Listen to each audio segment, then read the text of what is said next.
rámci Dnů polsko-české kultury se 22. září uskutečnil na polské straně Krkonoš v Karpači, městečku pod nejvyšší horou Krkonoš Sněžkou, bohatý kulturní program, na kterém vystoupili účinkující z našeho regionu Jilemnicka.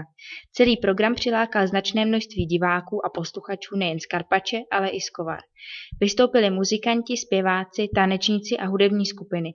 Polským posluchačům se vystoupení velice líbilo, však k jejich úplnému zážitku přispěly i naše tradiční krajová jídla v podání českých. A na půdě nám po něm zůstal vošou panek, ve kterém obdivovali všichni kámoši.